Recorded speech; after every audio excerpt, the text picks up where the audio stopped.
Qul in kuntum tuhibbunallaha fattabi'uni yuhibbukumullah. Alhamdulillah, saya bahagia dan bangga sekali dan bahkan paling bahagia pada hari ini karena mendapat kehormatan barangkali kesekian kalinya untuk menjadi pembedah dari salah satu buku yang menjadi pilihan dalam majelis kita ini. Kemudian pada hari ini bukunya ya sangat menarik dan ditulis oleh seorang ulama yang sebenarnya ngeri-ngeri sedap kalau saya jadi pembedahnya. Tak pantas. Tadi Ustaz Hanafi sudah bilang bahwa ilmu Syekh Ramadan Al-Said Ramadan Al-Buti ini luar biasa, sehingga saya beberapa buku beliau saya baca berulang-ulang, saya baca kadang-kadang tidak paham-paham karena gitulah, untuk memahami karya ulama kadang-kadang kita butuh menguasai ilmu yang dikuasai oleh ulama itu. Itulah saya kurang yakin, saya banyak orang mengutip dari Ibnu Taimiyah, membaca buku Ibnu Taimiyah, tapi saya kadang ragu paham dia enggak apa ini apa diungkapkan. Karena gimana, Ibnu Taimiyah itu menulis dengan mantik, kemudian Ibnu Taimiyah itu menulis dengan falsafat, Ibnu Taimiyah itu menulis dengan berbagai macam ilmu yang dikuasainya, ilmu jadal dan macam. Yang membaca itu mengharamkan ilmu dia baca Ibnu Taimiyah. Jadi dia sendiri tidak pernah belajar mantik, dibacanya buku Ibnu Taimiyah. Dia sendiri mengharamkan falsafat. Ibnu Taimiyah dalam uslubnya itu, karena dia menghantam orang-orang falsafat, tentu pakai uslub gaya falsafah pula. Maka itulah kehebatan ulama kita itu. Dia menghantam orang-orang mantik dan dia pakai ilmu dan uslub mantik. Jadi ini begitu juga Syekh Ramadan Al-Buti ini, background ilmunya dahsyat sekali, luar biasa. Dia seorang ulama yang mutamakin dalam banyak fan. Dalam fan ilmu masuklah fikih, usul fikih, tafsir, dan tulisan beliau terkenal ghazirah, qawiyah, kuat. Kemudian hujah-hujah beliau sangat luar biasa. Dan beliau juga menghabiskan umur beliau untuk khidmat terhadap ilmu.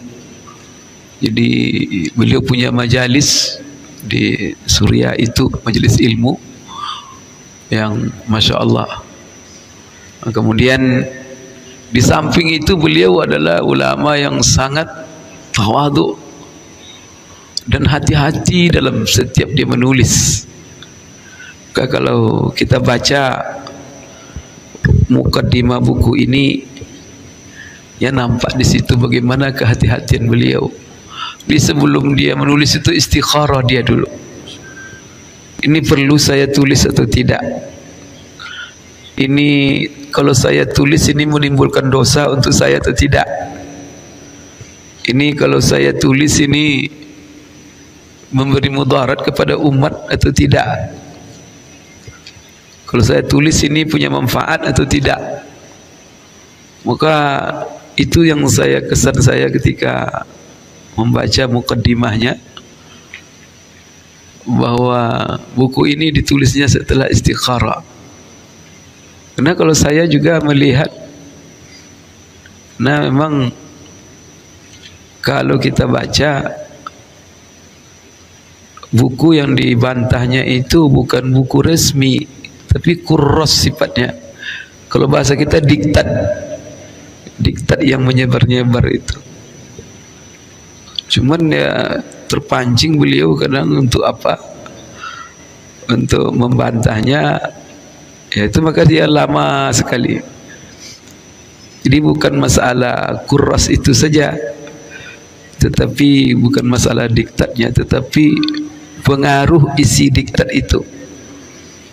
Maka dia ada satu kasus yang disampaikan kepada dia.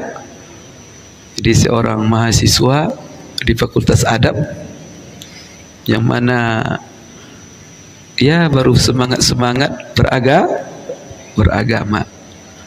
Lalu dia beragama, dia mengikuti mazhab. Dan di Suriah itu, karena dia ini adalah ulama Suriah yang terkenal. Jadi beliau didatangi oleh mahasiswa itu karena beliau setelah ya istiqamah beragama dan melaksanakan ibadah sesuai dengan mazhab Syafi'i, akhirnya jatuh di tangan dia buku diktat ini. Lalu dia tanya kepada syekh, dibaca oleh syekh itu. Kemudian membuat mahasiswa ini bimbang jadinya. Bimbang jadinya beramal mengikuti mazhab Syafi'i. Karena di buku itu bermazhab itu hukumnya haram. Mengikuti mazhab tertentu itu hukumnya haram dan bertentangan dengan Quran dan Sunnah. Itu Syekh Ramadan Al-Buti menjawab seluruh subuhat yang Khajandi namanya ya, yang terkenal Khajandi. Dia bukan orang Arab itu, orang mana-mana itu, tidak jelas itu orang. Cuma belajar di Mekah barangkali. Makawi. Syekh Albani sendiri ketika dia mendatangi Syekh Ramadan Al-Buti, datang membela-bela Khajandi ini karena dengan buku Syekh Ramadan Al-Buti ini, Khajandi ini tak ada harga lagi. Semua yang ditulis adalah bukunya itu dibantah. Sehingga Syekh Albani sebenarnya dia ketemu dengan Syekh Ramadan Al-Buti untuk supaya, karena Syekh Ramadan Al-Buti ini orangnya lembut sekali. Dia ya tidak pernah berseberangan dengan orang. Itu sifatnya Syekh Ramadan Al-Buti. Sehingga dia di kalangan beberapa ulama dia tidak disenangi juga. Karena bersama pemerintah pun dia tidak pernah berseberangan. Sekarang ini kan peristiwa Suriah yang kita lihat sekarang berkecamuk, semua macam-macam lah kan. Tapi dia sampai akhir hayatnya tetap loyal ke pemerintah Suriah sampai terakhir aja. Jadi memang dia jiwa untuk apa itu tidak apa, lagi memberontak apa, tidak ada dia. Jadi ulama yang tawadhu, dia sibuk memberikan pencerahan kepada umat dan tidak masuk dia urusan-urusan politik, dan selalu dia melihat apa yang maslahat untuk umat. Dan itu bukan berarti dia tidak menegakkan yang ma'ruf, mencegah yang mungkar, tapi dia punya pertimbangan sendiri. Wallahu alam lah apa sebabnya, karena banyak analisa kenapa dia mati. Dan mati karena tertembak kan, sedang memberikan pengajian dia meninggal. Jadi Syekh Albani ketika menemui dia itu, ya mintalah supaya Syekh Ramadan Al-Buti itu dalam tulisan-tulisan menariklah, mencabutlah, ya kan, apa yang telah menjadi bantahan beliau terhadap Khajandi ini. Maka salah satu Itu kan pengakuan Syekh Albani. Berarti apa? Dia ini murid Syekh Albani, ataupun Khajandinya, atau Syekh Albaninya belajar dari Khajandi. Tapi saya kira Syekh Albani belajar dari Khajandi, karena ketika Syekh Albani datang ke Syekh Ramadan Al-Buti, salah satu yang dikritiknya Syekh Ramadan Al-Buti adalah kenapa dirot lagi, dibantah lagi. Khajandi itu dia orangnya sudah tidak sudah wafat. Ya, orang yang sudah mati itu jangan jangan diganggu lagi, kan begitu. Itu apa namanya, Syekh Albani datang untuk itu, kemudian dia mencoba. Itulah kadang-kadang ya manusia ini, tiba di perut dikempeskan, tiba di apa, inilah. Jadi Syekh Albani sendiri pengen minta kepada Syekh Ramadan Al-Buti supaya jangan setajam itulah bantahan-bantahan. Memang tajam, dan kalau saya melihat seluruh dalil-dalil itu dipretelin dan tak bergerak, dibuatnya lagi itu. Kalau bahasa apanya memang KO langsung itu, tidak bisa dibantah. Karena subhanallah, bagaimana dia memang ahli jadal ini, dia orang ahli mantik itu, ahli falsafat itu, siapa Syekh Ramadan Al-Buti. Maka kita kadang-kadang baca uslubnya itu berulang-ulang kita membacanya. Jadi Syekh Ramadan Al-Buti didatangi Syekh Albani itu gitu, supaya mencari uzur. Maksud Syekh Khajandi bukan begini, maksud Khajandi bukan begini, ini maksudnya begini, ini maksudnya begini. Jadi seluruhnya dibawa kepada supaya Syekh apa namanya Ramadan Al-Buti itu husnuzan. Jadi bukan itu maksudnya, bukan ini maksudnya. Padahal ya Syekh Ramadan Al-Buti membantah itu sudah berulang-ulang, dia baca Qurras itu, dan tidak ada mahmal kecuali ini harus diselamatkan umat.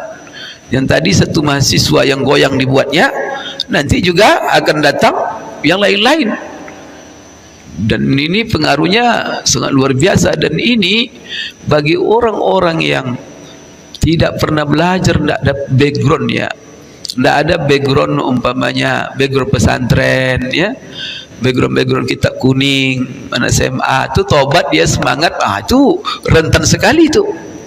Kembali Quran Sunnah. Maka ada pengakuan dai yang begini-begini ini, saya lihat di mimbarnya itu, di YouTube-nya, heran saya katanya. Tidak ada yang terpengaruh dengan dakwah kita ini, anak pesantren katanya. Yang terpengaruh itu anak-anak SMA. Iya benarlah, orang-orang bodoh yang ikut kamu. Orang-orang pesantren mana bisa kamu pengaruhi? Astagfirullahaladzim. Dia tidak sadar bahwa dia itu menunjukkan kebodoh. Heran saya katanya. Yang banyak ikut saya ini anak-anak anak-anak pesantren, tidak mana-mana. Tidak kok. Orang-orang bodoh-bodoh itu lagi komentar. Coba kalau dilihat di majelis-majelis mereka itu, ada orang berilmu. Itu masalahnya. Karena masalahnya kalau orang berilmu dan punya dasar-dasar saja, maka tidak mungkin bisa diterima. Maka kembali Quran Sunnah. Karena kembali Quran Sunnah itu kaedah yang mana apa namanya, semua orang sepakat kaedah itu. Tapi bagaimana, kan itu jadi permasalahan. Jadi alhamdulillah yang sejenis dengan Qurras ini banyak sekali, bahkan ada yang buku sebenarnya, kalau Bapak ketahui, coba nanti baca mukaddimahnya. Maka hati-hati baca mukaddimah buku ini, karena buku ini juga menyebar di Indonesia dan buku terkenal. Ini kalau baca mukaddimahnya ngeri juga. Ini semazhab juga dengan Khajandi ini. Mungkin kalau saya bilang terkaget Bapak Ibu, yaitu ya dia ulama kita dan dia juga meninggal. Namanya Syekh Said Sabiq. Dalam bukunya Fikih Sunnah. Coba baca mukaddimahnya. Sama ini dengan Khajandi ini.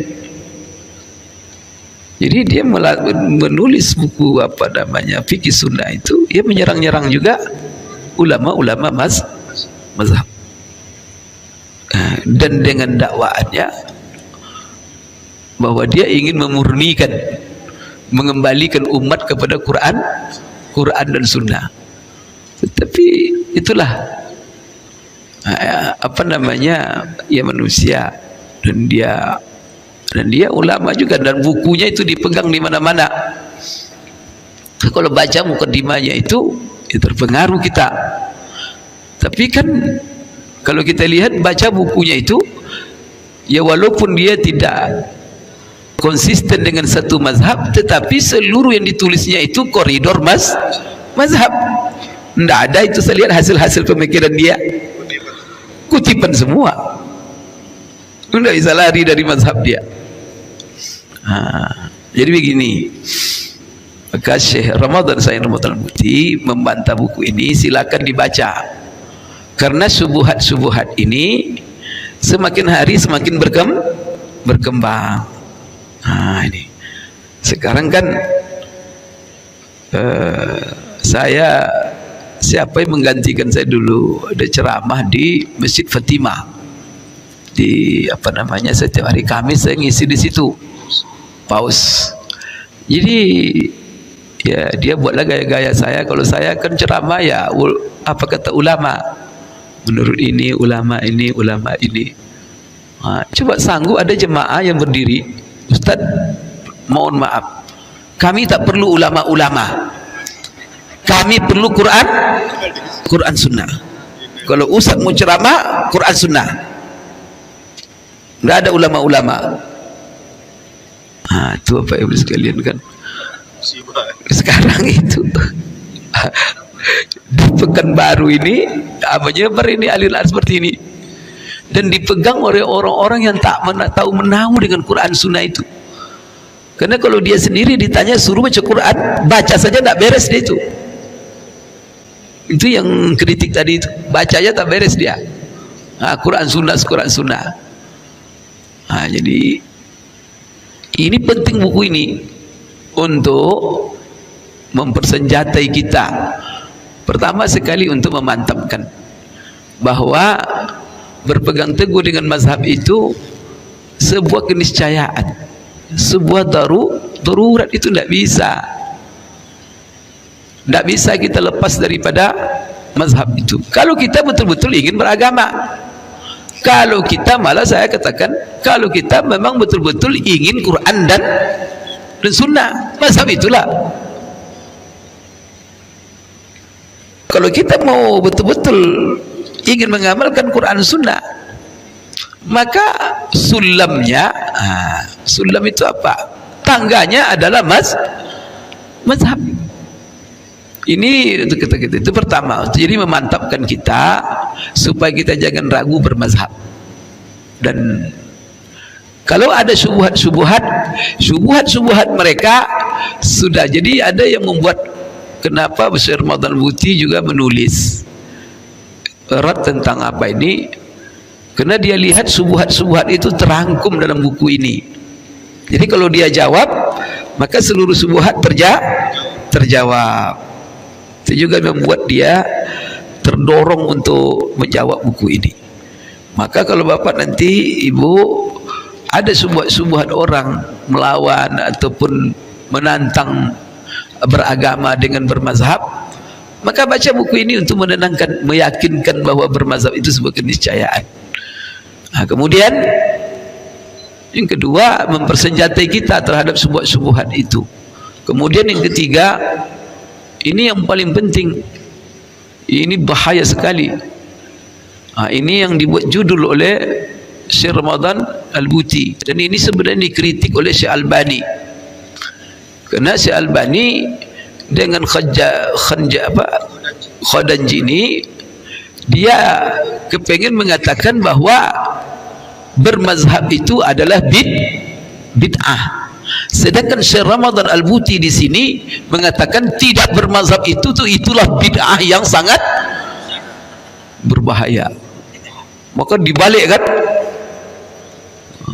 Jadi Sukhajandi mengatakan bahwa bermazhab itu bid'ah, malah ditulis judulnya dalam membantah apa namanya ini Kurras ini dengan al-mazhabiyah bid'atun jadidah akhtar bid'atin tuhaddidus syari'atul islamiyah. Nanti baca buku itu bagaimana dia memberikan penjelasan bahwa ini adalah bid'ah yang paling berbahaya yang akan menghancurkan syariah. Saya sedikit sajalah Bapak Ibu sekalian, bagaimana tidak akan menghancurkan syariah ya? Karena mengikuti ulama itu sendiri Bapak Ibu sekalian, itu kan perintah Allah, ya kan? Kemudian perintah Rasulullah sallallahu alaihi wasallam. Seperti dalam Al-Qur'an umpamanya Allah mengatakan fas'alu ahla dzikri in kuntum la ta'lamun. Siapa yang menyuruh kita untuk bertanya kepada ahli ilmu? Kemudian dalam Quran Allah meninggikan derajat ulama-ulama itu. Untuk apa Allah memuji-muji mereka kalau tidak untuk dijadikan panutan? Maka Allah mengatakan qul hal yastawil ladzina ya'lamuna wal ladzina la ya'lamun. Kemudian Allah mengangkat derajat mereka tinggi-tinggi untuk apa? Ya supaya dia menjadi panutan. Seperti yarfa'illahu alladzina amanu minkum wal ladzina utul ilma darajat. Itu semua kan dalil-dalil itu. Kemudian juga al-ulama warasatul anbiya, innama yakhshallaha min ibadihi al-ulama, kata Allah. Kemudian Rasulullah SAW juga menyadarkan kita bahwa pentingnya ulama. Apa kata Rasulullah? Al-anbiya wal rusul lam yuwarithu ad-dinar wal dirham wa innama warasul ilma. Bahwa para nabi dan para rasul itu tidak ada mewarisi dunia, bukan dinar, bukan dirham yang mereka wariskan, tapi mereka mewariskan ilmu. Setelah itu ilmu yang mereka wariskan itu siapa pula yang mewariskannya, yang mewarisinya, yang menampungnya? Rasulullah sendiri yang mengatakan al-ulama'u warasatul anbiya, para ulama lah yang pewaris ilmu-ilmu itu. Berarti kalau kita ikut Nabi, ikut ulama. Saya heran juga itu, gimana tidak ada ikut-ikut ulama. Kita semuanya agama ini diambil dari ulama. Quran sendiri kalau tidak dari ulama, dari mana kita dapat Quran? Dari ulama. Ya, pertama sekali tentu kan Jibril menyampaikan kepada Rasulullah. Rasulullah menyampaikan kepada sahabat, membacakan kepada tabi'in, terus. Dan sekarang malah hafalan yang paling muktamad itu hafalan yang bersandar kepada silsilah sanad ke ulama. Kalau tidak diakui bacaan Qurannya dari guru ke guru yang bersanad sampai kepada Rasulullah sallallahu alaihi wasallam. Sunnah juga begitu. Sunnah itu dari mana kita ambil? Memang dia langsung ke kuburan Rasulullah meriwayatkan? Kan itu kan ngaur-ngaur aja itu. Sunnah itu sendiri diambil daripada ulama. Kemudian menentukan sahih tidak sahihnya sunnah juga dari ulama. Mengambil Bukhari, ya, kamu dari mana? Dari sunnah. Sunnah itu dari mana? Itu ada Sahih Bukhari. Bukhari itu siapa? Ulama. Dari Sahih Muslim. Muslim itu siapa? Ulama. Kemudian yang lain begitulah seterusnya. Nanti Bukhari mengambil dari siapa? Dari siapa? Dari siapa? Jadi itu betul-betul itu kalau sudah dilepaskan dari ulama langsung kepada Quran sunnah masing-masing orang, hancur syariah ini. Pertama berlawanan dengan Quran, yang kedua berlawanan dengan Rasulullah sallallahu alaihi wasallam, pesan-pesan Rasulullah. Nah, setelah itu juga Rasulullah sallallahu alaihi wasallam memberikan kaidah umum kepada kita. Apa kehancuran itu? Maka itulah yang dinamakan tak segan-segan Syekh Ramadan membuat judul ini. Kenapa? Karena kalau semua orang kembali kepada Quran dan Sunnah, padahal dia kena baru tobat, baca Quran aja tidak bisa, disuruh dia kembali Quran dan Sunnah, kira-kira yang terjadi apa? La ilaha illallah. Maka Rasulullah mengatakan, "Idza wussidal amru ila ghairi ahli fantaziris sa'ah." Kalau diserahkan sesuatu kepada orang yang bukan ahlinya, tunggu kehancuran. Semua orang berbicara Quran Sunnah. Kemudian Quran Sunnah itu, apalagi mukjizat Quran Sunnah itu letaknya di gaya bahasanya yang sangat tinggi. Maka untuk memahami Quran itu bukan hanya sekedar bisa mufradat bahasa Arab, menghafal mufradat, bukan hanya sekedar ilmu nahwu, bukan hanya sekedar ilmu tajwid. Karena Quran itu subhanallah, semuanya Allah jaga dan semuanya butuh ilmu. Pertama, Allah jaga cara mengucapkannya, bagaimana mengucapkan hurufnya, panjang pendeknya, kemudian idghamnya, kemudian izharnya, ikhfanya, sehingga disusun oleh ulama tentang Quran itu. Ilmu itu sendiri butuh ulama. Ilmu tajwid itu ilmu baru tentang mengucapkannya. Tidak bisa sembarang itu. Itu bisa sembarang itu. Tidak butuh ulama kita. Membawakan Quran itu saja butuh ulama kita. Apalagi memahami Al-Quran dan Sunnah itu. Memang Allah Subhanahu wa Ta'ala permudah untuk menghafal Al-Quran, membaca Al-Quran, kemudian memahami Al-Quran, bagi orang yang dimudahkan oleh Allah Subhanahu wa Ta'ala. Tapi tidak semuanya bisa dipahami oleh orang-orang yang tidak, ataupun yang punya pengetahuan yang rendah dengan bahasa Al-Quran. Kemudian juga apalagi kalau di Arab mungkinnya ringan, tapi kalau di Indonesia kembali kepada Quran Sunnah. Kalau di Arab mungkin orang bilang begini, seperti di Suriah, karena bahasa mereka bahasa Arab. Ya, karena dia kan bahasa Arab, Quran itu bahasa Arab apa, maka dipahami oleh orang Arab. Itu saja tidak bisa diterima. Maka Syekh ini membantah. Apalagi kalau yang menyebut itu orang Indonesia yang tak mengerti bahasa. Lebih parah tak? Maka buku ini perlu ditambah lagi oleh Syekh Hanafi ini untuk menjawabnya, khusus untuk orang Indonesia. Ini kan luar biasa. Jadi orang tak, di dalam Quran itu Allah berulang-ulang menyebut Quranan Arabi. Quran ini bahasa Arab. Nah, gimana dia bahasa Arab tidak mengerti? Baca terjemahan. Jadi Syekh Ramadan Al-Muti ini sudah berjasa, dan alhamdulillah saya sudah lama baca buku ini. Dan saya memang cita-cita siapa menerjemahkan buku ini, rupanya sudah diterjemahkan. Bagus sekali dan sudah bisa dibaca oleh setiap orang.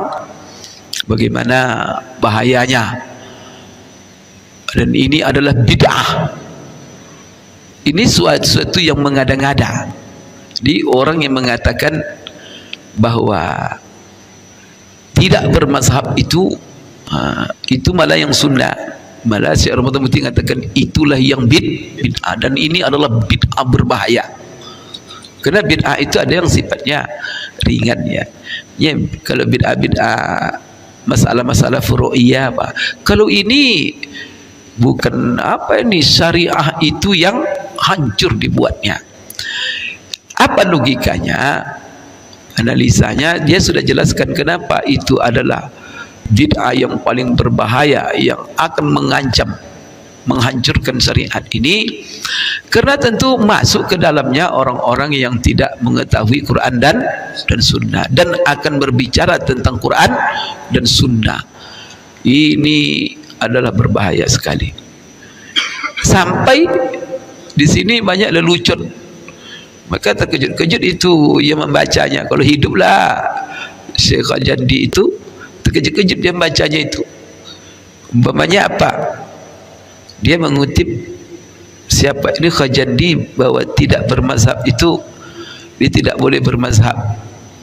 Dan bermazhab itu bid'ah atau apa. Dia mengutip dari ulama-ulama seperti Ibnu Qayyim, seperti dia mengutip dari Kandahlawi, kemudian dia Izzuddin bin Abdussalam, dia mengutip dari, tapi kutipan-kutipan itu tak mengerti dia mengutip barangkali. Dan dia tidak sadar ulama-ulama yang dia kutip bahwa tidak boleh bermazhab itu ulama-ulama pentolan mazhab semua. Ulama-ulama bukan hanya bermazhab, tapi tokoh-tokoh mazhab. Seperti Ibnu Qayyim, tokoh mazhab dalam Hambali. Kemudian juga kalau Ibnu Taimiyah, tokoh mazhab Hambali.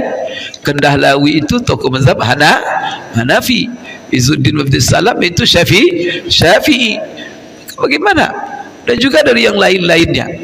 Sampai umpamanya dari Syatibi itu tokoh mazhab Maliki. Dia tidak bermazhab mereka itu. Dia menukil dari ulama-ulama bermazhab bahwa bermazhab itu itu bagaimana itu aja sudah tidak. Maka itu dalam buku itu saya ketawa juga membaca, karena Syekh Ramadan itu orangnya tenang, itu tajam dia. Kritikan, jadi baca lihat itu sedap membacanya. Dia mengajar kita untuk berdialog, tapi alhamdulillah ya berdialog sejuk tapi tajam begitu. Itu kan salah satunya itu. Di antaranya ya kenapa dia tuh hadis syariah. Tapi ada di sini yang dia jelaskan. Pertama sekali, satu hal yang apa? Yang dimaksud kan yang diharamkan itu taklid kepada mazhab. Ulama akan menjelaskan masalah taklid ini dalam satu bab dalam usul fikih. Itu dibahas itu. Maka dalam usul fikih itu ada 4 pembahasan. Yang pertama ada pembahasan hukum, pembahasan dalil, metode berdalil, ada pembahasan ijtihad. Jadi siapa yang bisa? Maka ijtihad itu kenapa ada pembahasan? Karena begini, konsep apa namanya hierarki hukum itu. Yang pertama kan hukum apa konsepnya. Setelah itu kenapa ada hukum? Sumbernya adalah kena dalil ini. Kemudian bagaimana menyimpulkan hukum daripada dalil-dalil ini? Maka ada namanya kaifiyatul istidlal, metode berdalil. Tak sembarang. Dan metode itu Masya Allah sudah disusun kaedah-kaedahnya secara terstruktur oleh ulama. Maka yang pertama yang menyusunnya itu Imam Syafi'i, imam mazhab. Kemudian siapa yang bisa mengelolanya ini semuanya? Bisa menyimpulkan hukum dari dalil, kemudian dia bisa menggunakan kaedah sehingga dia bisa menyimpulkan tadi. Siapa? Maka itu butuh ijtihad. Maka ulama menjelaskan apa syarat-syarat ijtihad itu. Siapa syarat-syarat ulama yang bisa berbicara tentang Quran dan Sunnah, menyimpulkan hukum daripada Quran dan Sunnah. Untuk di dalam masalah ijtihad ini biasanya ulama menjelaskan bahwa pemahaman orang terhadap syariah, di sinilah sebenarnya muncul kenapa bermazhab itu sebuah keniscayaan. Karena umat Islam ini itu bisa kita bantah, itu rumusan ulama dan tak bisa dibantah itu. Ada di antara, jadi umat Islam ini pemahaman mereka terhadap syariah sama semuanya. Apakah kita sekaliber Imam Syafi'i semua? Saya mau tanya yang hadir, sama kita dengan Imam Syafi'i? Dekat-dekat ada? Tidak juga. Jauh aja enggak. Berapa jauh kira-kira ilmu Imam Syafi'i dan kita? Imam Syafi'i kalau Ramadan dia mengkhatamkan Quran 60 kali. Khatam Quran 60 kali. La ilaha illallah. Imam Syafi'i itu samping menguasai Quran, bisa dia menghitung huruf Quran itu. Dahsyat itu. Dalam otaknya itu dihitungnya huruf Quran. Dia yang orang pertama yang menjelaskan berapa banyak huruf Al-Quran. Imam Syafi'i. Sama kita kira-kira, jangan Imam Syafi'i terlalu jauh lah. Karena Imam Syafi'i itu yang menisbatkan diri kepada beliau ulama-ulama besar. Imam Nawawi Asy-Syafi'i, ya kan? Imam Al-Ghazali Asy-Syafi'i, Ibn Salah Asy-Syafi'i, Imam Ibn Katsir Asy-Syafi'i, Hafiz Ibn Hajar Asy-Syafi'i, ahli-ahli hadis, ahli tafsir, semuanya mereka bangga menisbatkan diri kepada Imam Syafi'i. Itu gitu gawat itu ulama itu. Imam Nawawi. Sekarang kalau Imam Nawawi kira-kira dekat betul belum? Sudah sama dengan Imam Nawawi. Imam Nawawi sendiri dia dengan Syafi'i itu jauh. Artinya dia baru bisa menjalankan kaedah-kaedah yang telah dirumuskan oleh Imam Syafi'i untuk mendudukkan masalah. Tapi sampai dia ke tingkat Imam Syafi'i, mereka tidak ada yang mengaku itu. Imam Ghazali yang kata penulis biografinya, tak mungkin lagi manusia bisa melahirkan seorang ibu melahirkan manusia sekaliber Imam Al-Ghazali, dan dia sendiri itu ikut Imam Syafi'i. Itu gimana kira-kira? Kemudian begitu juga Imam Ahmad bin Hanbal, Imam Abu Hanifah, dan Imam. Jadi ada tingkatnya pemahaman orang terhadap syariah. Ada yang sekaliber Imam Syafi'i. Bagaimana rumusan kaliber mereka itu? Pertama, mereka menguasai bahasa Arab dengan seluruh ilmu-ilmunya. Itu pertama. Jadi kalau dalam bahasa Arab, dia bukan hanya menguasai bahasa Arab, tapi imam yang empat itu menjadi sumber dalam bahasa Arab. Jadi sumber dia, referensi bahasa Arab. Maka Imam Syafi'i itu kadang-kadang makna kata bahasa Arab dalam kamus itu ahli-ahli bahasa Arab merujuk kepada imam. Begitu kuatnya dia dalam bahasa. Itu modal pertama, karena Quran itu bahasa Arab. Kalau tidak kuat bahasa, jangan. Maka Imam Syatibi sendiri mengatakan tingkat pemahaman orang terhadap syariah itu diukur tingkat pemahamannya terhadap bahasa Arab. Kalau bahasa Arabnya TK, berarti pengetahuannya tentang agama ini baru tingkat TK, walaupun bergelar profesor, walaupun dokter, bahasa Arabnya TK lah. Itu masalah.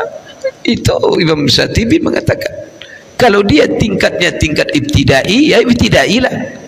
Kalau SMP lah. Begitulah seterusnya. Maka ukuran pemahaman syariah ini, barometer pertama penguasaan bahasa Arab. Itu tidak bisa itu. Itu Imam Syafi'i sendiri juga mengatakan dalam kitab Ar-Risalahnya. Dan itu dinukil oleh seperti Az-Zarkashi dalam Bahrul Muhitnya, bagaimana pentingnya penguasaan bahasa Arab. Maka seluruh ulama-ulama yang menjelaskan syarat ijtihad, pertama menguasai bahasa Arab. Setelah itu baru apa? Baru menguasai Al-Quran. Itu bahasanya dulu, karena itu ilmu alatnya. Setelah itu baru menguasai sunnah. Setelah itu menguasai seluruh ilmu-ilmu yang berhubungan dengan Al-Quran, seluruh ilmu-ilmu yang berhubungan dengan sunnah. Itu banyak ilmunya itu. Setelah itu apa lagi? Dia harus memahami kawaid yang diambil dari bahasa Arab, seperti kaedah-kaedah usul fikih, kaedah-kaedah fikih. Kemudian dia harus, kalau Imam Syatibi membuat usul fikih itu menjadi apa? Maqasid syariah. Maka dia harus tahu maqasid syariah. Kalau tidak tahu maqasid syariah, ini berbahaya, karena agama ini semuanya maqasid. Maka bisa berbahaya. Oleh karena itu, ini pemahaman.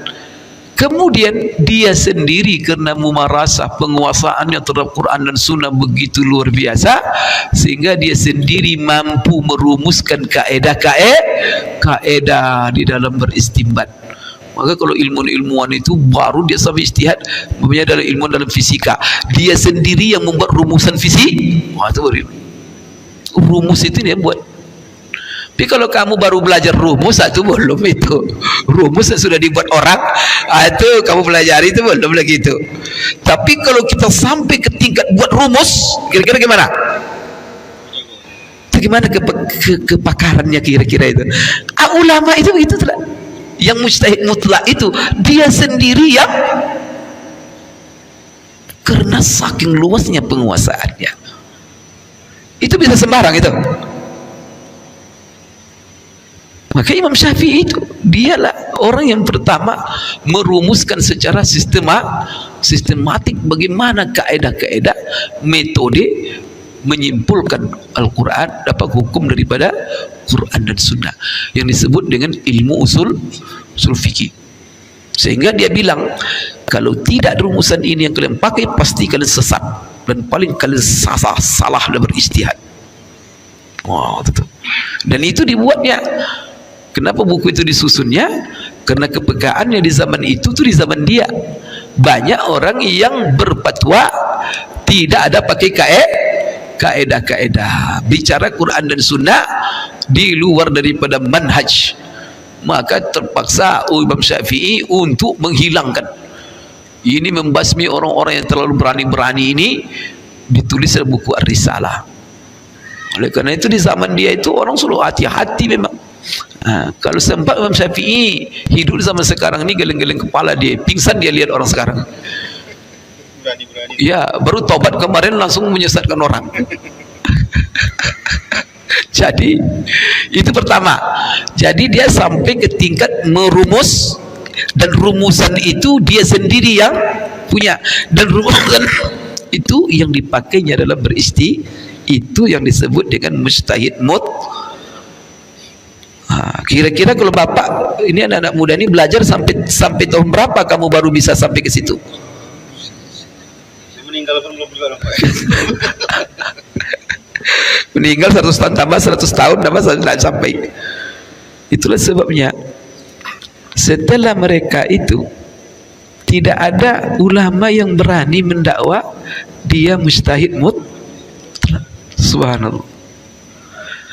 Bukan tidak ada ulama yang sekaliber dengan mereka, ada, tetapi ini kesantunan para ulama dan juga mereka amanah ilmiah. Coba begini, bapak kalau menulis disertasi doktor atau tesis itu apa salah satu syaratnya? Bahwa kan diminta apa sebab latar belakang penulisan. Nanti apa kira-kira nanti yang diperiksa kesimpulannya. Jadi kalau segala sesuatu yang kita kalau mau tulis sudah dirumuskan orang, boleh ditulis lagi? Kan enggak kan?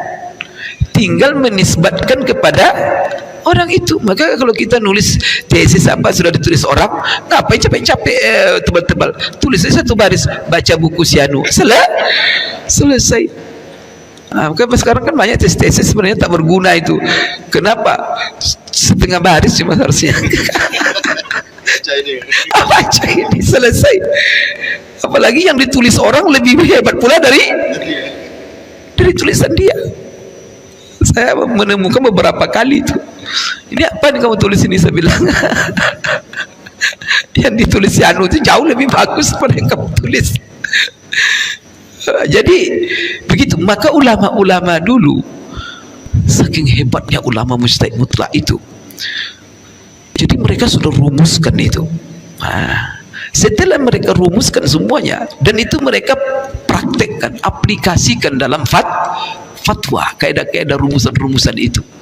Maka rumus itu kan luar biasa, itu namanya qawaid. Kalau dalam ilmu bahasa itu ya rumus. Kemudian rumus itulah yang mereka praktekkan di dalam seluruh masalah-masalah. Dan rumus itu mereka rumuskan daripada pemahaman mereka terhadap Quran dan Sunnah itu. Nah sekarang datang ulama-ulama setelah mereka mencoba beristihad, ingin pula membuat rumusan-rumusan baru, tapi tidak ada yang bisa menemukan yang baru karena semuanya sudah. Itu masalahnya. Maka setelah itu tak ada orang yang mendakwa beristihad mutlak. Kenapa?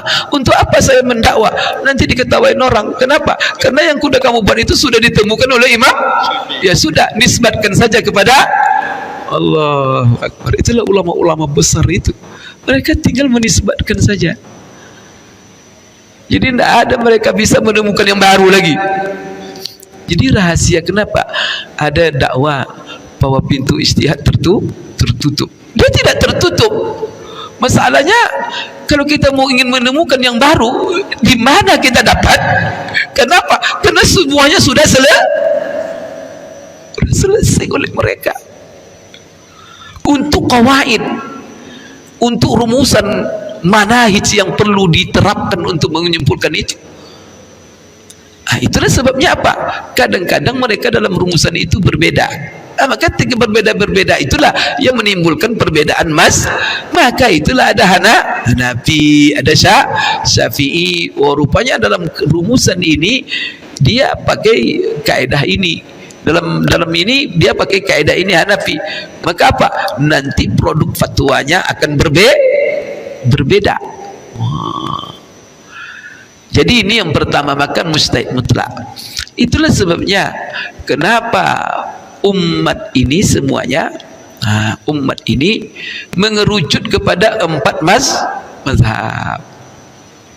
Bukan tidak ada ulama mustahid mutlak selain mereka. Yang pertama sekali penyebabnya ya karena memang ulama yang 4 ini diakui oleh seluruh ulama. Itulah yang herannya sekarang, tidak mau mereka mengikuti mazhab yang 4, tapi mereka mengikuti ulama yang tak jelas siapa yang mengatakan dia ulama. Ini tu. Inilah yang kebodohan yang lebih parah lagi. Suruh dia ikut Imam Syafi'i, tidak mau dia. Setelah itu ikut dia ustaz-ustaz siapa, mungkin ustaz YouTube namanya. Astagfirullahaladzim, la ilaha illallah, manusia ya, itu kan bahaya. Itu disuruh ke Imam Abu Hanifah, tak mau dia. Tapi nanti jadi siapa yang kamu tuduh, guru kamu apa? Tidak jelas, tak siapa yang ngaku dia ulama, tadi mana belajarnya, tak siapa guru. La ilaha illallah. Sini masalah tu hadis syariah. Jadi terakhir sebenarnya, waktu nanti kita diskusi, yaitu kenapa ini tu hadis syariah? Karena kalau orang sudah sembarang, tapi saya sempurnakan dulu tadi kan 3 tingkat oleh ulama ya. Jadi ada orang yang mujtahid mutlak. Setelah itu ada mujtahid di bawahnya. Kalau mereka menguasai kaedah-kaedah tadi, rumusan yang sudah dirumuskan itu mereka menguasai. Kalau maka dia namanya mujtahid muntasib. Mereka menguasai kaedah dan bisa menerapkan kaedah dan bisa mereka mentarjih, bisa mereka apa? Itu nanti muntasib kepada mazhab. Maka itu nanti ulama Imam Nawawi, Imam Al-Ghazali, Imam Ar-Rafi'i, Imam Al-Mawardi dan segala macamnya, itu namanya mujtahid mazhab. Maka mereka pendapat mereka dalam mazhab itu namanya ashabul wujuh fil mazhab. Jadi ini tingkatan kedua. Jadi tidak mujtahid itu kan 3 tingkat itu, mujtahid mutlak. Jadi mujtahid nanti ada tingkatannya oleh ulama, ada sampai kepada 5 tingkatan untuk mujtahid. Yang kedua nanti adalah tidak sampai dia kepada mujtahid, tetapi dia sampai kepada tingkatannya ini sebagaimana dijelaskan oleh Imam Haramain Al-Juwaini dalam buku usul fikihnya. Dia katakan tingkatan kedua pemahaman orang terhadap syariah itu tingkatnya talibu ilmin, baru penuntut ilmu, belum bisa disebut ulama. Maka saya kalau ustaz apa ulama, tak sebelah. Kalau saya ulama bukan talibu ilmin belum, tapi tuwailib al-ilmi, tuwailib baru besar kecil. Karena berat talibu ilmin itu adalah orang yang juga menguasai kaedah-kaedah ulama, dia sudah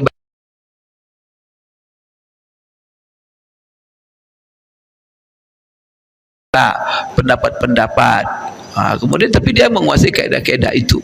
Maka di sini ini yang kedua, fatwa-fatwa ijtihad para mujtahid atau seorang mujtahid, tapi mereka disebut awam. Maka yang di sini taklid, di sini mengikuti satu mazhab. Maka yang dimaksud di sini siapa? yaitu ayyuqallidal ami.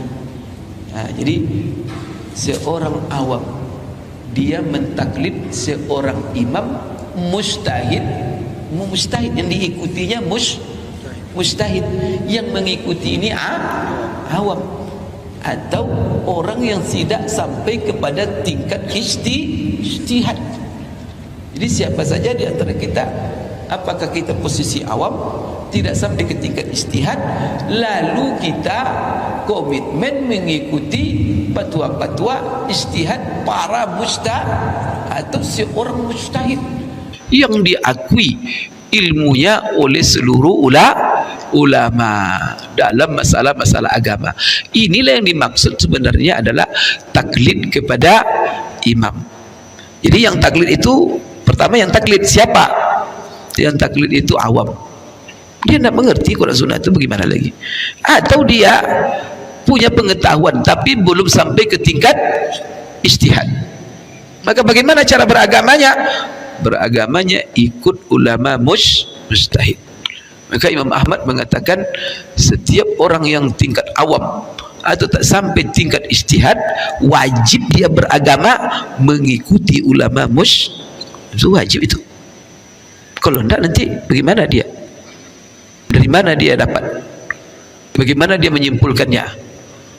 Jadi ini apa namanya tingkatan ini. Sekarang disebut nanti orang-orang awam itu tidak boleh apa namanya bermazhab.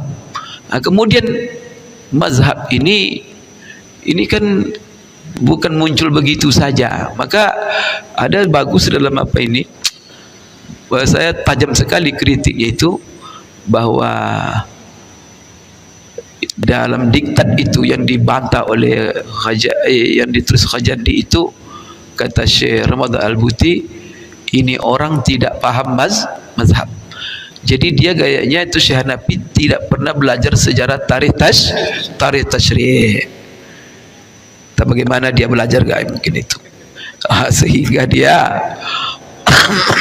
gurunya tak siapa itu. Tiba-tiba muncul bukunya ini dan sangat berbahaya, mempengaruhi anak-anak muda. Alhamdulillah Syekh Ramadan Al-Buti tampil untuk menulis. Jadi dia bukan masalah bukan masalah kita harus bermazhab, kita bukan permasalahan itu, tetapi permasalahannya kapasitas kita itu siapa. Dan beragama ini supaya jangan amburadul, tertib begitu. Tertib. Kalau kita tidak tahu apa-apa, jangan pula kita yang mengaku-ngaku. Kita awam mengakui ulama. Maka coba dulu nanti. Kita sudah tidak tahu, maka di dalam keniscayaan hidup juga begitu. Orang yang tak tahu jalan mengikuti orang yang tahu jalan. Masa dia tak tahu jalan itu taruh juga di depan. Sesat orang semua buat depannya. Itu sudah keniscayaan hidup itu. Bahwa orang yang tidak tahu mengikuti yang tahu. Apalagi yang diikuti ini adalah orang yang terjamin dan diakui, yang mana sepakat seluruh umat, bukan umat itu orang awam, tapi seluruh ulama di tubuh umat ini mengakui kealiman dia, kepakaran dia terhadap dua sumber ini. Kesimpulannya apa? Bahwa sekarang kan ini masalah satu mazhab. Bagaimana? Kenapa tidak banyak mazhab? Begini Bapak Ibu, itu sudah dijelaskan juga oleh Syekh Ramadan Al-Buti. Kenapa Bapak pilih satu mazhab? Kenapa milih satu mazhab itu, Bapak Ibu sekalian? Itulah yang lebih aman. Dan itu yang kita bisa. Sebab kalau Bapak nanti memilih mazhab-mazhab macam-macam dalam berbagai apa, itu membuat kekacauan pula. Kemudian kenapa saya tidak pindah-pindah mazhab? Karena kalau kita pindah-pindah mazhab tidak ada juga gunanya. Kenapa? Karena kesimpulan mazhab itu semuanya sama. Kita ikut ini ya sama. Karena semuanya mereka itu berdasarkan Quran dan Sunnah, dan semua ijtihad mereka itu tak ada yang salah. Maka kalau terjadi mereka perbedaan-perbedaan, benar semua. Ulama mengatakan kalau memang masalah itu masalah ijtihad, walaupun hasil ijtihadnya itu berbeda, bahkan kontradiktif, maka apa kata ulama? Sebagian ulama dan bahkan banyak ulama seperti Imam Nawawi mengatakan, itu jumhurul muhaqqiqin mengatakan semuanya benar, tak ada yang salah.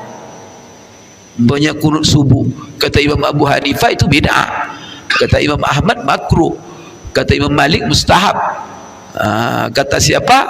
Imam Syafi'i itu adalah sunnah abad, itu wajib, seperti membaca Fatihah lah bagi makmum di dalam salat. Maka kalau menurut Imam Syafi'i rukun, baik itu bagi imam ataupun bagi makmum, salat jahar atau salat sir, sama itu. Kalau menurut Imam Malik, bahwa apa? Dia rukun hanya pada salat sir saja, sedang salat jahar tidak perlu dibaca oleh makmum.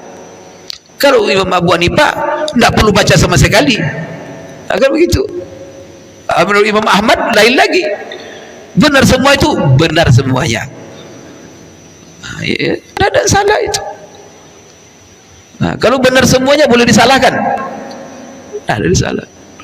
Kemudian juga ada yang mengatakan bahwa yang benar itu satu, tidak semuanya. Cuma apa? Tak ada yang mendakwa dia yang paling benar. Yang benar cuma satu di antara pendapat itu.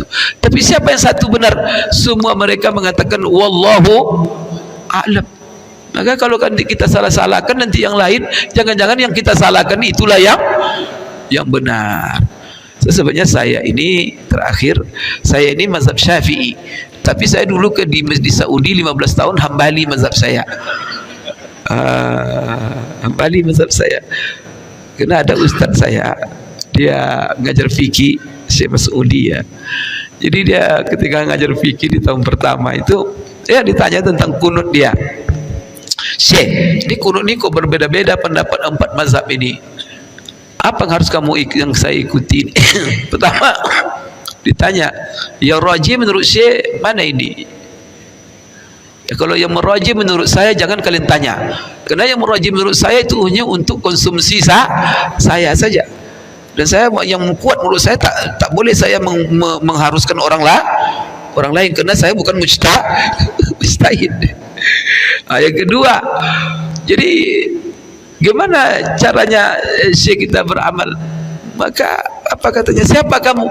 Kalau kamu mujtahid mutlak, beristihadlah kamu sendiri. Apa menjadi hasil istihad kamu, itu wajib kamu amalkan. Kalau kamu bukan mujtahid, ya sudah, ikuti saja salah satu 4 mazhab. Kamu orang mana? Orang Indonesia. Orang Indonesia itu Syafi'i, ya ikut Imam Syafi'i.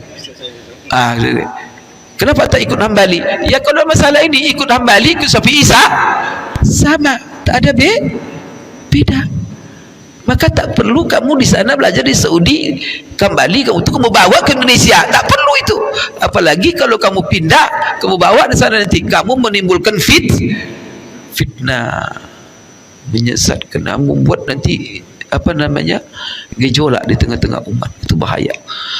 Maka dulu seperti Ibnu Taimiyah sendiri menukil daripada gurunya dalam kitabnya Muswaddah fi Usul Fiqh, Qadhi Abu Ya'la datang kepada dia seorang, Syekh, saya mau belajar mazhab Hambali sama kamu, Syekh. Untuk apa kamu belajar Hambali? Ya, saya ingin mendalaminya. Kamu orang mana? Saya orang sana. Yang saya kenal orang sana itu mazhabnya Syafi'i. Kenapa kamu kau belajar Hambali? Saya ingin jadikan mereka mazhab Syafi'i. Oh, tak boleh. Kalau kamu ingin belajar, kamu paksa Hambali itu kamu buat sana, kamu menimbulkan fitnah. Maka saya tidak izinkan kamu belajar kecuali kepada Abu Ishaq Asy-Syirazi. Maka ditunjukkannya kepada Abu Ishaq Asy-Syirazi, yaitu pakar dalam mazhab Syafi'i yang menulis buku Mahzab. Begitu ulama dulu. Sekarang ada kerja orang suka membuat fitnah, membuat markas-markas, sekarang markas fitnah namanya. Jadi bukan menyatukan umat, malah memecah-mecah belahkan umat. Belum apa lagi dibuatnya markas pecah-pecah, berserak-serak umat. Kadang menisbatkan pula kepada sunnah. Maksudnya malu itu mau menisbat kepada sunnah. Oleh karena itu ini ya, maka ada masalah istisam kepada mazhab, dan harus begitu kena kapasitas kita. Saya sendiri ini puluhan tahun saya belajar, tidak sanggup saya, kecuali saya ikut mazhab. Kalau saya ditanya apa hukum masalah ini Ustaz, ya apa dikatakan ulama lah. Karena kalau saya ingin apa, harus berjibaku, tidak tidur siang malam seperti Imam Syafi'i. Tidak ada tidurnya, kena memikirkan, menguasai itu. Berat Bapak Ibu sekalian. Alhamdulillah ulama itu derajat mereka tinggi. Dan salah satu ketinggian mereka, karena kita orang-orang awam ini istirahat hanya mengamalkan apa yang telah mereka rumuskan, tenang kita, alhamdulillah. Dan mereka bukan hanya teruji ilmu mereka, teruji amanahnya, teruji akhlaknya, teruji ketakwaannya, teruji marwahnya. Oh, apalagi mazhab yang 4 imam itu, masya Allah, mereka tak dipengaruhi oleh dunia sedikit pun. Bagaimana mereka nanti jadi ini apa, menjadi qadhi apa, sampai mereka tolak-tolak ilmu Imam Abu Hanifah sampai dicambuk di penjara. Orang dicambuk gara-gara minta menjadi ketua Mahkamah Agung, tidak mau dia, sampai dicambuk dia. Gimana Imam Ahmad, begitulah mereka mempertahankan. Orang seperti itu tak pantas diikuti itu. Nah, kalau orang sekarang mungkin ini politik aja ini kan masalah. Sana mana ada politik memang ilmu. Ya segera silakan. Allahu Akbar. Saya sebenarnya lebih suka lanjut ya, karena setiap kali poin-poin yang disampaikan Ustaz Mardi ini ilmu untuk kita semuanya, penyegaran untuk kita. Ya, tapi namanya juga buku, tentu harus ada pula dikit diskusinya.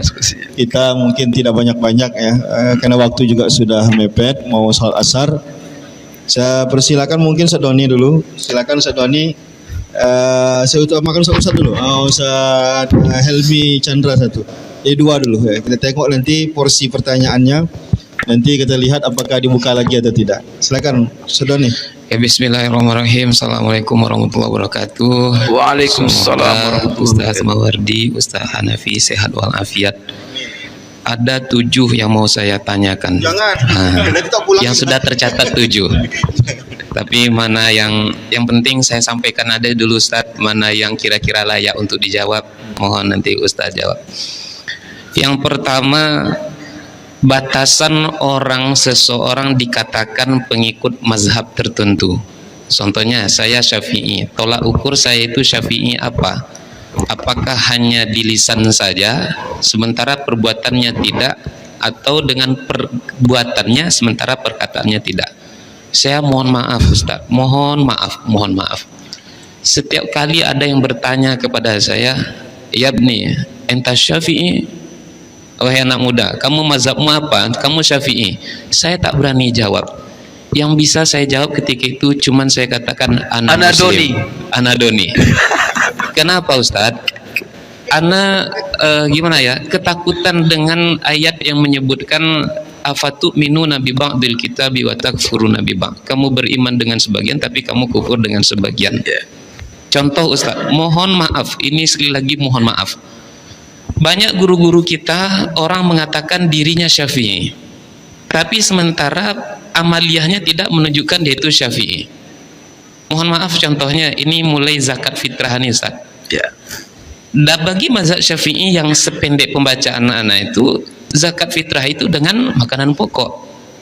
Tapi ada guru-guru kita, dia mengaku Syafi'i tapi memberikan keluasan yang panjang untuk dengan berbentuk uang.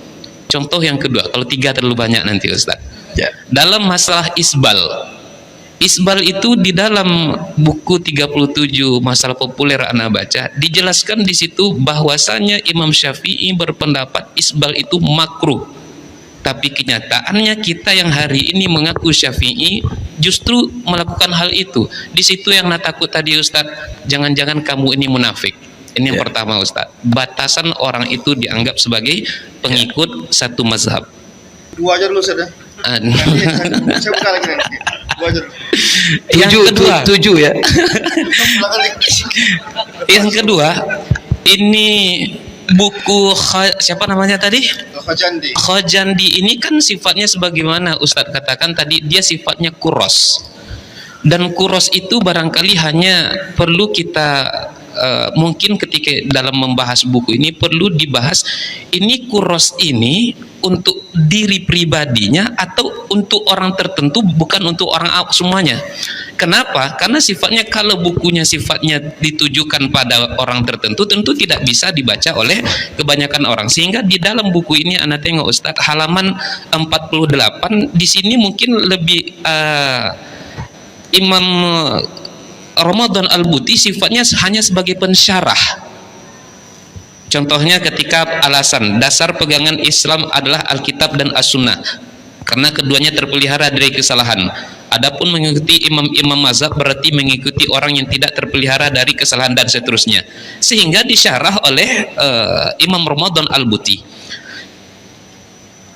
Siapakah sasaran yang diinginkan oleh Syekh Khajandi dengan argumen hujah yang ia kemukakan tersebut? Nah, sini dia bertanya. Maka kemudian kata Syekh Ramadan Al-Buti, kalau yang dikehendaki ialah orang-orang yang mampu memahami hukum dan kitab dan sunnah secara langsung tanpa perantaraan seperti mufti dan imam, hujah itu benar. Hal ini karena tidak ada alasan baginya untuk taklid pada imam mujtahid, sebab ia mampu memahami firman Allah dan Rasulnya dan seterusnya.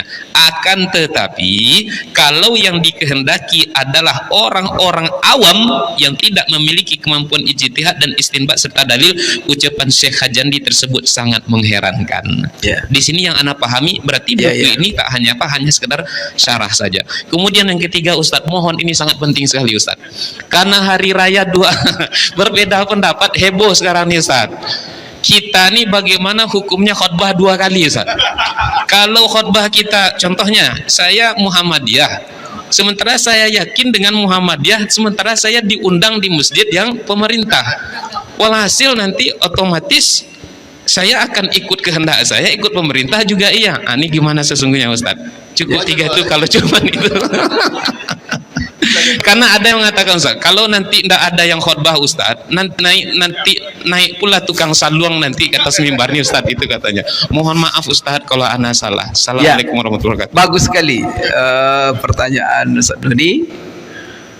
Jadi tepat sekali pertama tadi yang dia ragukan, bahwa ini betul nggak kita bermazhab Syafi'i atau munafik saja kita bermazhab Syafi'i. Buktinya apa? Banyak pendapat-pendapat Imam Syafi'i itu malah sebagai kita mendakwa dia bermazhab Syafi'i, malah tidak diamalkan. Apalagi ni yang mazhab Syafi'i ini membayar zakat fitrah. Kalau mazhab bahwa zakat fitrah itu sama dengan zakat mal dibagi kepada 8 asnaf. Kalau dia lah bagi 8 asnaf, gimana itu 2 kilo sekian dibagi 8 asnaf? Dibagi 8. Tapi kan tidak jarang ulama Syafi'iyah yang mengamalkan. Sekarang memang yang dimaksud bermazhab, ya kan? Siapa yang berhak disebut bermazhab? Di sini juga sebenarnya polemik. Yang bermazhab itu orang awam atau ulama? Maka sebenarnya kalau bermazhab, karena mazhab itu metode. Ini metode, manhaj. Maka siapa yang mampu menggunakan sebuah manhaj, jadi itu baru dia disebut bermazhab. Jadi sebenarnya yang bermazhab itu adalah ulama. Maka orang awam tidak bisa disebut bermazhab karena dia tidak bisa menggunakan metode yang telah dirumuskan oleh mujtahid siapa yang bisa? Maka ada kekuatan ulama-ulama yang menisbatkan diri. Maka siapa yang bermazhab Syafi'i? Imam Nawawi, kebanyakan Imam Al-Ghazali, karena mereka memang bisa menerapkan metode-metode Imam Nawawi, Imam Syafi'i itu dalam berbagai kasus dan masalah, sehingga bisa mereka mengatakan dalam masalah ini mazhab Syafi'i ini. Tapi kalau orang awam bisa apa dia? Metode aja tidak mengerti, apa manhaj Imam Syafi'i tidak mengerti. Maka di sini yang bermazhab itu sebenarnya adalah ulama. Maka ulama ini mazhabnya apa? Itu cocok. Tapi kalau orang awam, dia hanya mengikuti gurunya yang terdekat. Maka kalau gurunya terdekat tepatnya Syafi'i, maka dia Syafi'i lah. Sempat Muhammadiyah lah. Jadi orang awam itu lebih kepada dia bukan mengikuti mazhab tapi mengikuti guru. Apa dipatahkan guru di masjid itulah yang diamalkannya. Bisa dia menggali?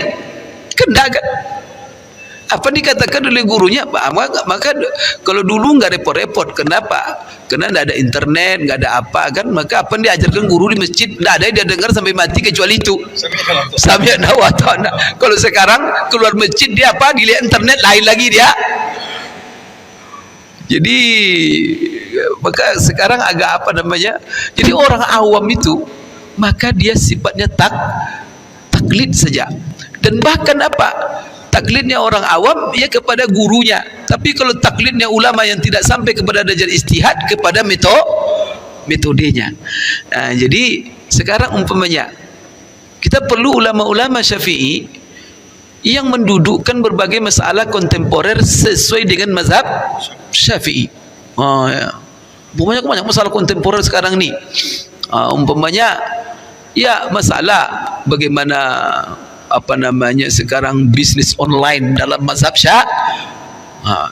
itu kan perlu didudukan dan itu harus ulama yang mengetahui metode. Kalau tidak bisa. Tetapi sekarang kalau majelis ulama tidak seperti itu. Maka majelis ulama sekarang hanya mencari berfatwa sesuai dengan apa yang kuat menurut mereka. Dia tidak pakai mazhab Syafi'i. Bahwa apa kaedah, konsekuensi kaedah mazhab Syafi'i untuk masalah ini, apa untuk masalah ini, untuk masalah ini. Jadi saya betul juga bahwa yang bisa bermazhab itu adalah ulama di dalam mazhab. Orang awam hanya ikut guru tempat dia ngaji. Maka nanti kalau gurunya sudah berbeda pula. Kemudian juga di dalam seperti kenapa ada kok masalah-masalah seperti dalam buku Al-Um seperti ini ya Pak.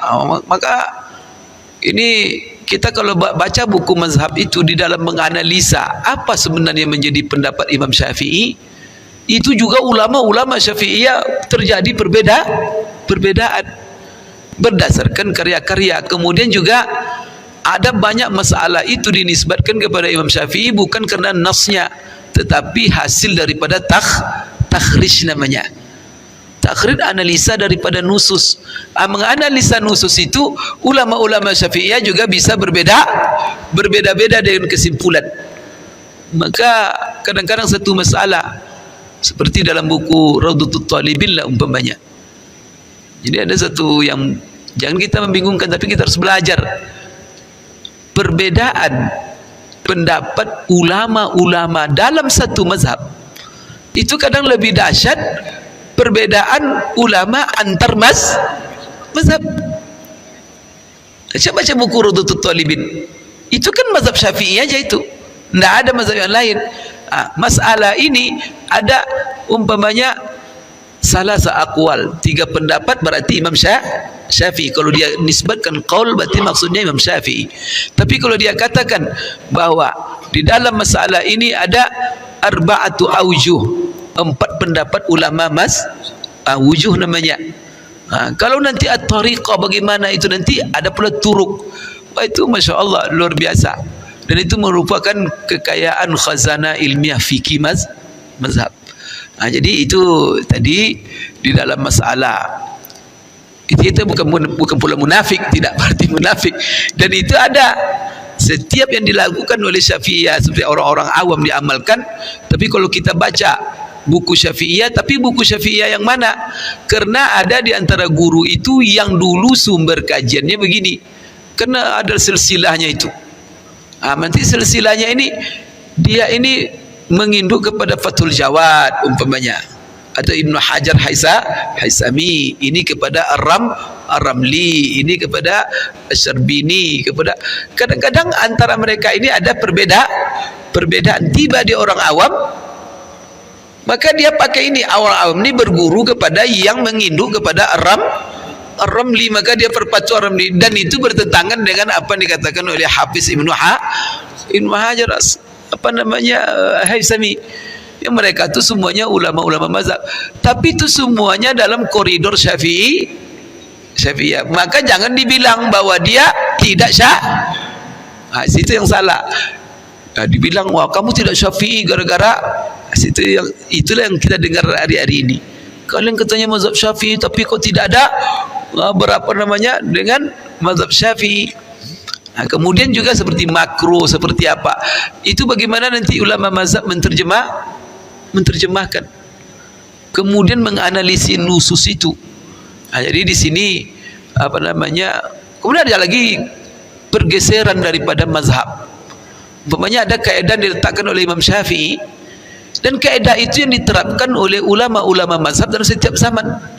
Barangkali di zaman Imam Syafi'i cocok fatwa masalah itu begini, tapi kalau di zaman yang lain, dan itu kaedah itu juga, tapi kesimpulan fatwanya beda. Paham tadi? Itu tuh banyak itu. Maka ada sekarang dakwah harus direview mazhab itu. Maka Imam Syafi'i kenapa dia berbeda pendapatnya antara mazhabul qadim dengan mazhab al-jadid, padahal itu di masa hidupnya baru satu masa itu. Ketika dia berfatwa di Baghdad, dia berfatwa dengan satu pendapat. Tiba di Mesir, banyak sekali fatwanya itu dirubahnya. Kenapa? Kaedah istimbatnya itu juga, dalilnya itu juga, manhajnya. Cuman apa? Situasi berbeda. Untuk situasi ini cocok fatwanya apa? Itu di zaman dia sudah berubah, apalagi sudah berabad itu yang tidak dipahami. Maka ada orang mengatakan apa? Ini bukan mazhab di situ keliru. Kenapa tarik tasrik tak belajar? Itu masalahnya. Allahu Akbar. Ya, itu yang pertama. Yang kedua tadi masalah apa tadi? Buku ini sebagai oh enggak, ya yang namanya kritik, kadang dalam kritik itu juga mensara. ya, jadi kan itu kan dalam apanya, dalam salah satu dalil mereka itu, kenapa kalian bermazhab? Maka haram hukumnya bermazhab. Kenapa? Karena kita kalau bermazhab itu mengikuti yang tidak maksum. Karena kita ini hanya disuruh oleh Allah mengikuti yang maksum. Yang maksum itu Quran dan sunnah. Sedangkan pendapat ulama, ijtihad ulama itu ghairu maksum, apalagi zanni. Itulah yang dikatakan oleh Syebuti, dibantah. Kamu kata ulama yang apa namanya, pendapat-pendapat ulama apa yang maksum di sini, maksudnya yang bagaimana? Karena di sini bukan masalah maksum tidak maksum. Bukan masalah hubungan kita apa namanya mengikuti yang maksum. Semuanya ulama itu memang ulama yang mengeluarkan pendapat dari Quran Sunnah itu memang mereka tidak ikut Quran Sunnah yang maksum itu. Malah semua mereka itu mengambil daripada Quran dan Sunnah yang maksum. Sekarang cobalah. Iya kan? Imam Syafi'i mengambil Quran Sunnah apa? Dia suruh pula mengambil Quran Sunnah. Sekarang yang kamu ambil itu juga maksum atau apa? Jadi yang diistimbatkan oleh Imam Syafi'i, ulama-ulama mazhab itu tidak maksum. Lalu yang diistimbatkan guru kamu atau kamu yang apa? Maksum. Maka Syekh Rahdan Putih, kamu kan orang lelucon namanya itu kan. Jadi semuanya lemah sekali itu. Saya baca ketawa saya. Nah, semuanya kadang-kadang saya bilang apa? Ini tak perlu dibantah sebenarnya. Ini apa namanya? Sinergi aja sebenarnya, karena hujah-hujah dia hujah-hujah apa aja. Cuman Syekh Rahdan Putih, karena sebenarnya ya di Suriah itu muncul banyak sekali aliran macam-macam. Sampai ada namanya aliran sekuler, namanya ada situ tokoh namanya kita sebutlah Syahrur namanya. Macam-macam itu apa ide-ide pemikiran dia. Tapi ketika ulama-ulama Suriah disuruh membantah, mereka tidak mau membantah. Dia bilang apa? Ini pikiran-pikiran sampah katanya. Untuk apa kami menyibukkan diri dengan sampah-sampah seperti ini? Tapi ini kan bermumari mudarat ini kepada orang-orang yang ingin iltizam agama, itu jadi masalah.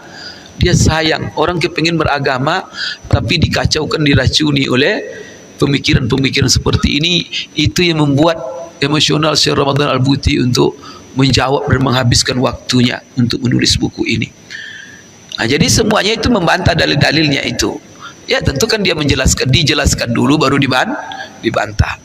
Wallahu a'lam. Yang ketiga, masalah khutbah.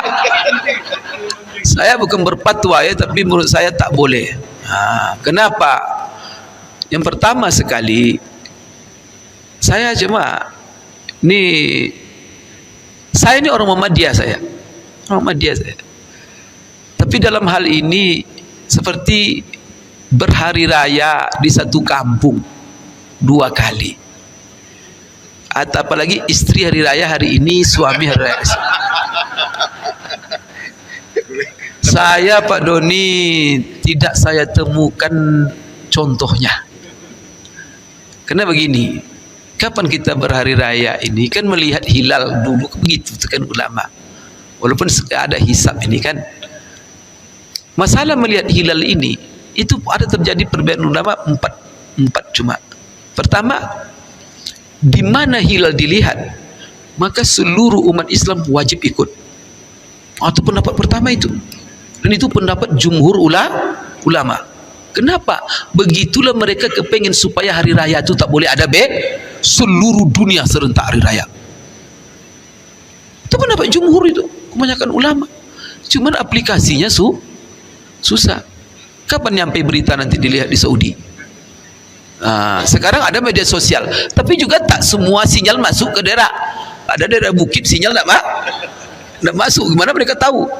Aplikasinya susah dari dulu. Pendapat ini. Tapi pendapat ini pendapat jumhur. Di mana dilihat bulan, seluruh harus Kenapa mereka berpendapat ini? Supaya hari raya tak boleh dunia, tak boleh beda, jangan kampung. Yang kedua, ada berpendapat boleh berbeda tapi batasannya iklim. Iklim itu kalau kita benua lah, atau pulau-pulau besar. Benua Asia, benua Afrika, benua beda, itu juga tak masalah. Harusnya kalau beda, kalau antara benua beda kan tak terasa. Yang ketiga, gimana?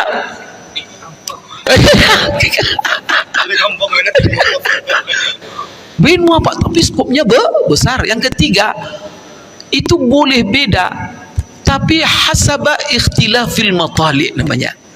Yaitu kalau jam waktunya beda, maka tak boleh ada dalam pendapat ini jamnya sama, hari raya berbeda, itu tak boleh. Dan itu pendapat mazhab Syafi'i. Jadi yang boleh beda itu kalau waktu beda. Saudi dengan Indonesia 4 jam ya sudah, tidak ada masalah.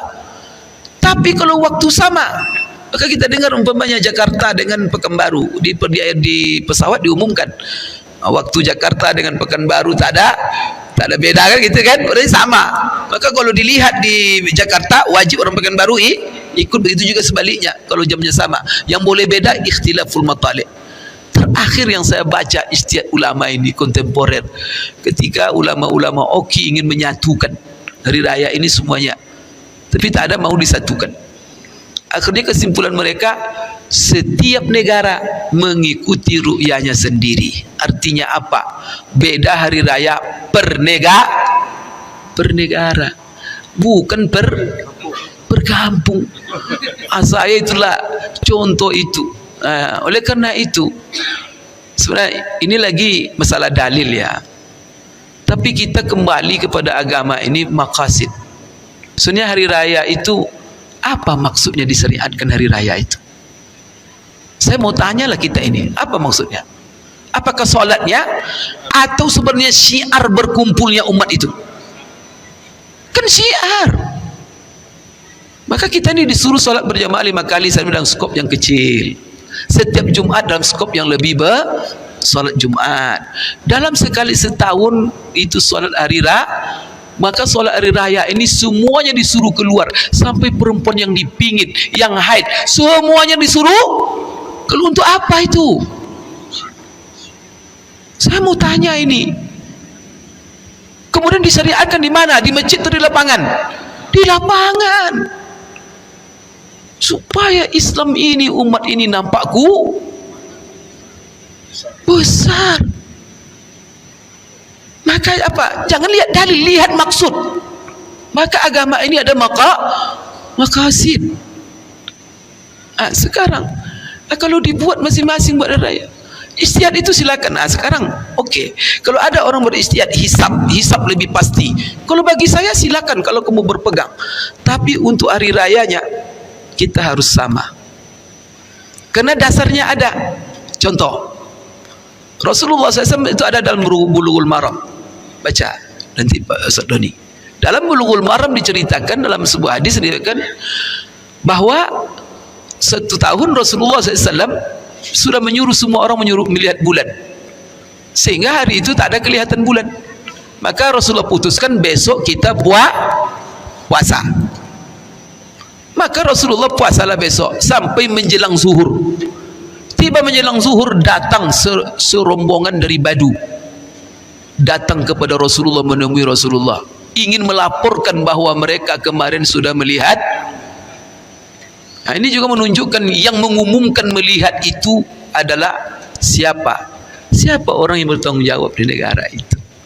Maka di situ kan menemui Rasulullah mereka dulu, jauh-jauh dari Badu,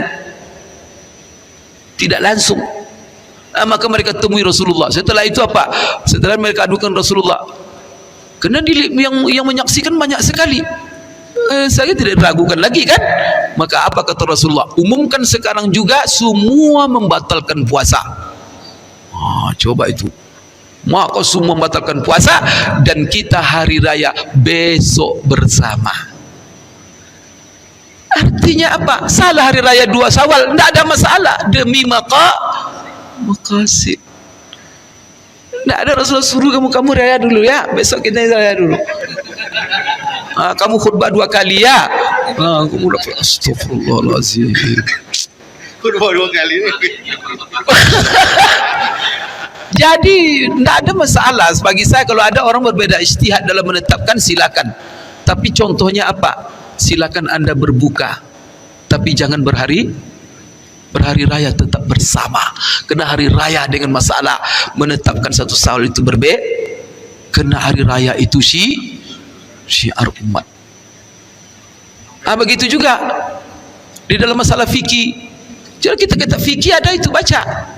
Umpamanya Pak Doni, dia melihat bulan tanggal 29. Kamis besok dia nampak bulan. Nampak betul. Tapi apa? Dia laporkanlah kepada pihak berwajib. Saya melihat bulan.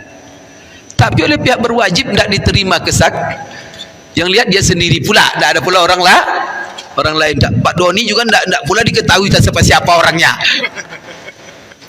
Tidak diterimalah kesaksian dia.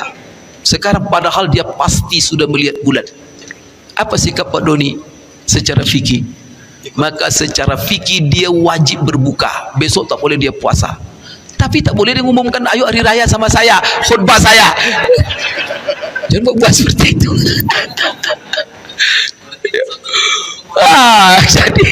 Jadi dia Pak wajib dia berbuka dia sendiri dan tak boleh mempengaruhi orang lain.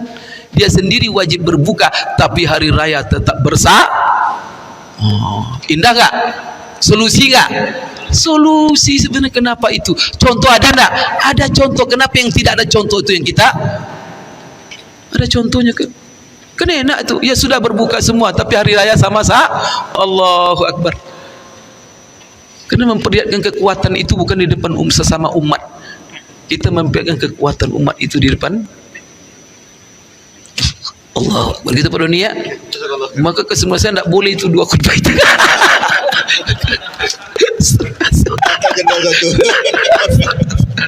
Baik, Ya Allah, waktu kita kan sedikit lagi nih. Kita punya waktu 5 menit lagi. Tolong kasih saya kan. Ya. Ini mau khutbah 3 kali ya. Jumat juga. Ya, pertanyaan kami tentang apa Bu ya? Tentang fenomena sekarang ini banyak yang mengajarkan fikih mazhab Syafi'i, tapi akidahnya bukan aswaja lah. Mungkin dia tidak Asy'ari, bukan Maturidi, bukan ashabul hadis. Tapi mereka menisbahkan ashabul hadis. di bagaimana dengan fenomena seperti ini. Yang kedua, nasihat Buya kepada ada beberapa ustadz yang mengajarkan kitab itu langsung ke atas. Nah, ini kenapa tidak al-um katanya? Kenapa langsung risalah? Padahal kita mengetahui bahwa kitab itu ada hierarkinya. Ini kitab untuk litadris, ini untuk jadal, ini untuk niqas. Tapi langsung saja langsung ke atas karena itu lebih dekat kepada pemilik mazhabnya. Padahal orang awam ya tidak sampai ke sana. Itu saja Buya. Ya. Jadi pertama tadi masalah, oh ya, ya itu kan sebenarnya pilihan.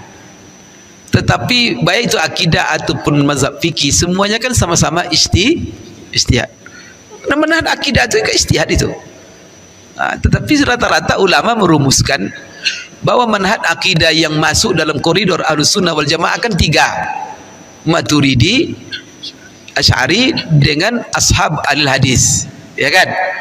Itu semuanya koridor Ahlussunnah. Kalau kita lihat semuanya benang merahnya sama mereka itu. Ini pernah juga saya jelaskan. Nah, sekarang ya tidak ada masalah. Mazhabnya Syafi'i, akidahnya ashabul al-hadis kan?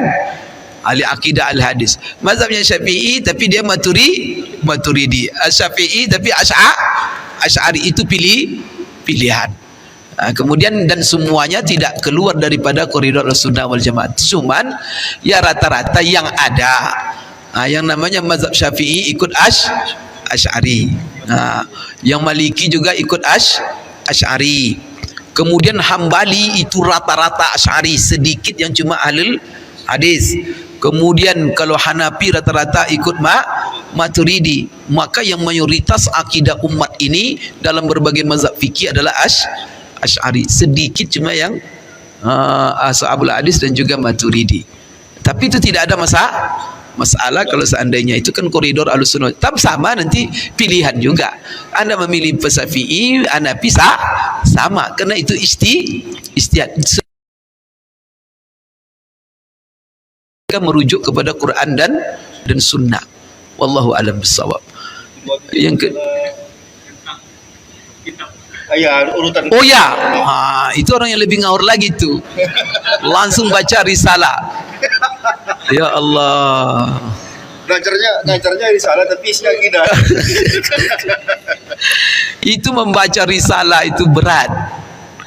Karena bayangkan, jadi ulama-ulama dulu, karena tren ya penulisan di zaman itu, bagaimana menumpahkan ilmu yang samudra di kepala ini dalam ibarat yang sesingkat mungkin. Itu sebabnya ulama dulu menulis cuma 5 kertas, tapi disara oleh ulama sekarang sampai 10 jilid. Karena setiap kata itulah cerdas, itu dahsyat itu ulama kita itu. Kepala mereka itu gimana itu? Jadi ilmu yang begitu maklumat itu bagaimana menaruhnya dalam satu maka risalah itu kalau tak dibaca oleh orang yang sekaliber Imam Syafi'i kemana-mana itu pemahamannya. Yakin saya itu. Apa-apa diajarkannya itu tak jelas. Kenapa ibarat-ibarat itu tidak sesederhana yang dia baca, bukan seperti baca-baca koran itu. Apalagi background usul fikihnya tidak ada. Tapi kalau dia sudah baca buku-buku fikih, usul fikih yang mutawalat, menguasai baru dibacanya risalah, itu enak itu. Istimta dia. Tapi kalau langsung usul fikih yang apa aja belum dia baca, itu langsung ke risalah. Itu orang seperti itu, mabuk itu. Itu dah. Yang dengar lebih mabuk lagi. Yang dengar lagi lebih mabuk lagi itu. Kemana apa-apa dia sarah itu. Itu tak mengerti. Maka subhanallah. Itulah sebabnya ya mentransfer ilmu ulama itu. Maka coba penterjemah sajalah. Penterjemah Anda baru bisa menterjemah kalau Anda menguasai betul ilmu yang baru kamu bisa membawa. Kalau ndak kita menguasai ilmu penulis, walaupun tapi hanya sebenarnya kata-kata, banyak sekali mengetawakan nanti. Maka saya ada orang yang menerjemahkan buku I'lamul Muwaqqi'in Ibnu Qayyim. Itu kadang ketawa kita membaca terjemahannya. Yang menerjemahkan Bidayatul Mujtahid diterjemahkan oleh anak yang tamat pondok. Bidayatul Mujtahid itu Ibnu Rushd, wah ahli filsafat, ahli macam-macam ilmu, dan dia menaruh di Bidayatul Mujtahid itu hasil kesimpulan ilmunya. Itu dibaca oleh, kemudian diterjemah, Yang tak paham. sehingga kemana-mana terjemahannya itu. Kalau saya ceritakan banyak lucu-lucu. Itulah, jadi masing-masing orang tahu kapasitas diri, bukan hanya sekedar membaca.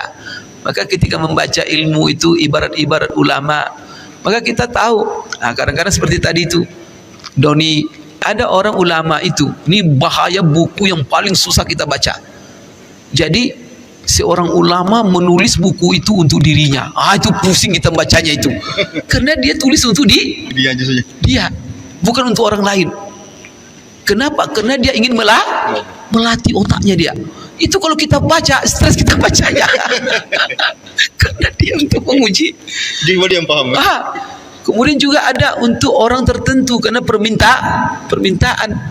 Ketika itu, ya risalah itu permintaan dari Khalil Abdurrahman kan. Maka dia minta. Tentu dia apa? Menulis sesuai dengan kapasitas yang meminta. Nanti dibaca oleh orang enggak cocok. Maka membaca buku itu banyak hal yang perlu jadi tidak hanya seperti itu. Jadi alhamdulillah, kalau dia baru awal-awal jangan risalah, bukan risalah, ada matan matan yang diakui, seperti belajar dulu waraqat, ya kan, jangan ke risalah langsung. Mana itu. Ya wallahu a'lam bishawab.